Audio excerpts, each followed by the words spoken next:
Good morning दोस्तों। आइए हम लोग त्रिकोणमिति जो मैथ होता है उसके कुछ क्वेश्चन है। पहले आप लोग को सूत्र बताएंगे, उसके बाद आप लोग अपने आप ही इस त्रिकोणमिति के क्वेश्चन को अपने आप लगाना प्रारंभ कर देंगे। चलिए, सबसे पहले तो आपको एक फार्मूला हम बताते हैं। यल ए यल बटा होता है के ए होता है। ये यल का मतलब जहां भी यल लिखेंगे हम उसका मतलब समझिएगा आप लंब होता है, उसको लंब कहते हैं।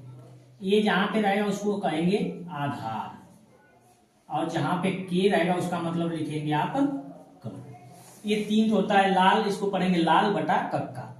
लाल बटा कक्का के नाम से आपको निकालना होगा त्रिभुज के तीनों का मान। मतलब देखिए, जैसे त्रिभुज आपको दिया है, जैसे ये दिया है, ये जो है इसका नाम है लंब। अब जो सबसे बड़ी भुजा होती है इसको कहते हैं कर्ण, और ये आपका है आधार। ठीक है, तो लंब, कर्ण और आधार होता है, तीन होते हैं। चलिए एक एक कर करके पहले हम लोग समझते हैं। पहले देखिए आता है आपका, पहले नंबर पर आता है यल बटे के। अगर यल बटे के, अगर लंब पता है और कर्ण पता है तो उसको आप कहेंगे साइन थीटा। क्या कहेंगे? Sine theta. अगर यही ए बटा के पता है तो इसको कहेंगे, साइन के बाद आता है कॉस, तो इसको कहेंगे आप कॉस थीटा है। अगर यही यल बटा ए है तो आप कहेंगे टेन थीटा है, ये टेन थीटा।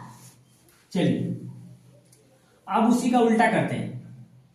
ए से आधार होता है, देखिए आधार लिखा गया, आधार बटा का लंब लिखेंगे, मतलब ए बटा के रहेगा, तो इसका नाम आप रखेंगे कॉट थीटा, इसको पढ़ेंगे आप कॉट थीटा है।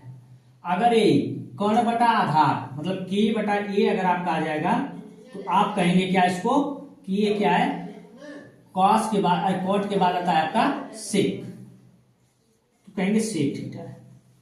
फिर इसके बाद आप आ जाएंगे कर्ण बटा लंब। अगर कर्ण बटा आपका लंब है, यल है के बटा यल, इसको कहेंगे आप कोसेक, कोसेक थीटा। ये आपका एक एक कर करके मान है, इसके बारे में आप जानेंगे। इसके बाद अगर आपको साइन का उल्टा पूछेगा, साइन का उल्टा, साइन का उल्टा, साइन थीटा का उल्टा एक बटा कोसेक। अगर आपको जहां पे साइन दिया है उसको आप एक बटा कोसेक लिख सकते हैं, और एक बटा कोसेक है तो उसको आप क्या लिख सकते हैं, साइन। चाहे कोसेक थीटा अगर आपको आ जाएगा तो उसको भी आप लिख सकते हैं एक बटा साइन थीटा। इस तरीके से आप सबका उल्टा कर लीजिए। कॉस का उल्टा क्या होगा, कॉस थीटा का उल्टा एक बटा सेक थीटा, और सेक थीटा का उल्टा क्या होगा, एक बटा कॉस थीटा। इसी तरह टेन का उल्टा, चलिए टेन का उल्टा, टेन थीटा का उल्टा एक बटा कॉट थीटा होगा, और कॉट थीटा का उल्टा एक बटा टेन थीटा। इसी तरह कैसे आप जाइए आप, अब तो सबका हो गया, मतलब साइन का उल्टा एक बटा कोसेक, कोसेक का उल्टा एक बटा साइन, कास का उल्टा एक बटा सेक, और सेक का उल्टा एक बटा कॉस, और टेन का उल्टा एक बटा काट, और काट का उल्टा एक बटा टेन। और एक चीज होता है, आप टेन के पदों में साइन और कास में लिखना होगा टेन थीटा बराबर होता है, इसको आप लिख सकते हैं साइन थीटा और बटे कॉस थीटा भी आप लिख सकते हैं।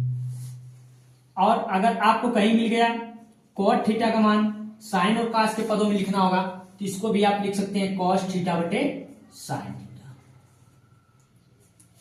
इतना आपको फार्मूला ये है जो कि इससे संबंधित है, सब इसी से मिले।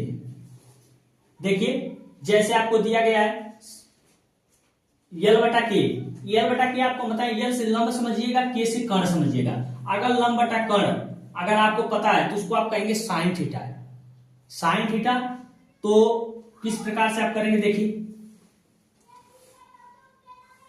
जैसे आपको हम कह दिए कि एक सूत्र और होता है, अगर आपको इन तीनों में से कोई दो बस पता रहेगा आपको, चाहे लंब चाहे कर्ण पता हो, चाहे कर्ण चाहे आधार पता हो, चाहे लंब तथा आधार पता हो, चाहे दो तो बस मिलेंगे आपको, दो तो पता रहेगा।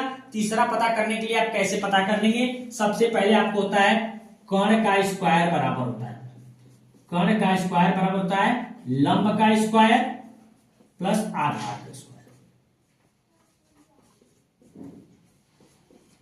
ये होते हैं कर्ण का स्क्वायर बराबर लंब का स्क्वायर प्लस, मतलब सबसे बड़ी भुजा इन दोनों भुजाओं के योग की क्या होती है, बराबर होती है। चलिए अगर इसमें से आपको लंब पता करना है तब तो लंब का स्क्वायर बराबर कर लीजिए, इसका मान पता करना है आपको लंब का, तो आधार को इधर ला दीजिए।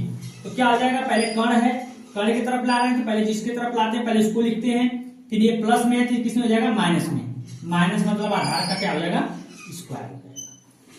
अगर आपको आधार पता करना है तो आधार बराबर लिख लीजिए, आधार बराबर अब किसको, लंब को हम कर्ण की तरफ भेजेंगे, तो कर्ण का आधार का स्क्वायर बराबर आपका हो जाएगा कर्ण का स्क्वायर माइनस का हो जाएगा लंब का स्क्वायर। ये आपको फार्मूला हो गया किन्हीं दो भुजाओं से तीसरी भुजा को पता करना। चलिए इन तीनों को आप लोग को याद करना होगा, इसके बाद एक क्वेश्चन हम आपको देंगे, उसके बाद आप सबका मान निकाल लेंगे। चलिए देखते हैं, जैसे हमने दिया कि साइन थीटा बराबर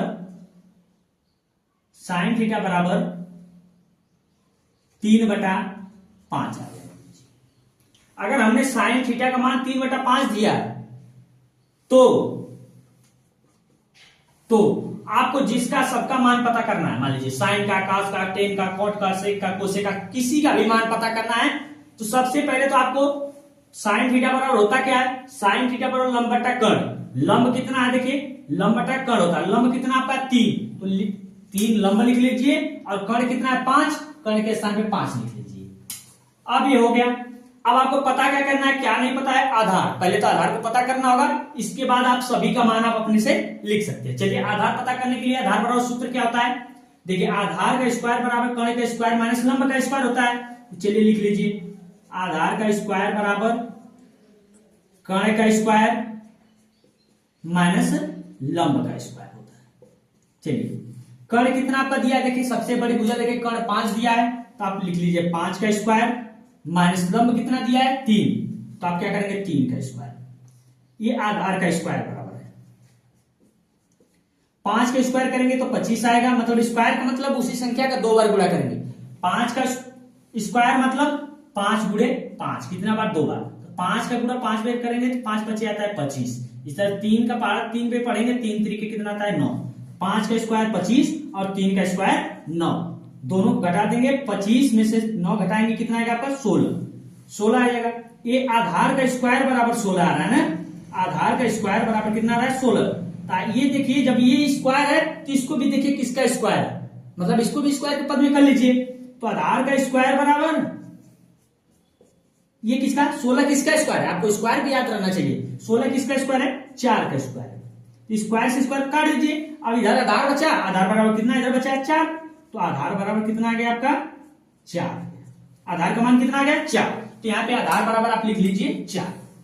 ठीक, अब आपको चाहे जिसका मान पता करना हो, जिसका मान आपसे कोई पूछे, अब आपको लंब भी पता चल गया, कर्ण भी पता चल गया, आधार भी पता चल गया, किसी का भी मान पता करना हो आप इसी के बेस पे आप बता सकते हैं। जैसे आपको हम कह दें कॉस थीटा का मान बताइए कितना होगा, कॉस थीटा बराबर कितना होगा, चलिए कॉस थीटा बराबर कितना, आधार बटा कर्ण। आधार कितना आपका 4 और कर्ण कितना है 5, तो ये आ गया 4/5। यही आपका आंसर आ जाएगा। ऐसे अगर टेन थीटा का मान निकालना होगा, टेन थीटा बराबर क्या होता है लंब बटा आधार। लंब कितना आपका 3 और आधार कितना है 4, तो 3/4 आ जाएगा। अगर आपको ये मान दिया, मान लीजिए टेन थीटा बराबर साइन थीटा बटे कास थीटा, अगर आपको टेन थीटा का मान ऐसे पता करना है, देखिए कितना आएगा, तब भी आप साइन का मान लिख सकते हैं और कास का मान लिख करके आप मल्टीपल कर देंगे, तब भी टेन का मान उतना ही आ जाएगा। देख लेते हैं हम लोग, टेन थीटा बराबर देख लीजिए, ये भी सही है गलत है। साइन थीटा, साइन बराबर क्या होता है, देखिए लंब बटा कर्ण। लंब कितना आपका, लंब कितना देखिए 3 और कर्ण कितना है 5, 3 पूरे के बटा। कॉस थीटा बराबर क्या होता है आधार बटा कर्ण। आधार कितना है 4 और कर्ण कितना है 5, ये देखिए 5 से 5 को काट दीजिए, अगर यहाँ पे नहीं समझ में आ रहा है तो रहने दीजिएगा।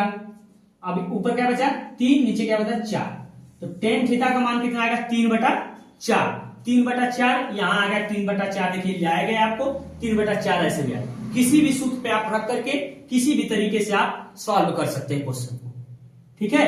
देखिए 3/4 ऐसे भी, देखिए आपका साइन कास के पदों में दिया था तब भी आप टेन का मान पता कर लिए। देखिए 3/4 ऐसे भी आया है, और यहाँ पे देखिए डायरेक्ट आपने लगाया था टेन थीटा बराबर होता है क्या लंब बटा आधार, लंब आपका 3 था, आधार 4 था, तो 3/4 यहाँ पे ऐसे आया है, और 3/4 देखिए यहाँ पे इस तरीके से आया है। इसको या तो ऐसे भी कर सकते हैं आप, 3/5 ये ऊपर चला जाता है, गुणा कर देंगे 5/4, 5 से 5 काट देंगे, ऊपर बचा 3, नीचे बचा 4। तब भी देखिए या तो यहीं पे काट सकते हैं या तो ऐसे करके काट सकते हैं, किसी भी तरीके से आप कर सकते हैं इसको सॉल्व। अब आपको जिसका मान दिया रहेगा आप उसका मान आप इस सूत्र की सहायता से आप इस तरीके से, जिस तरीके से आपको बताया गया है उस तरीके से आप किसी भी क्वेश्चन को आप हल कर सकते हैं।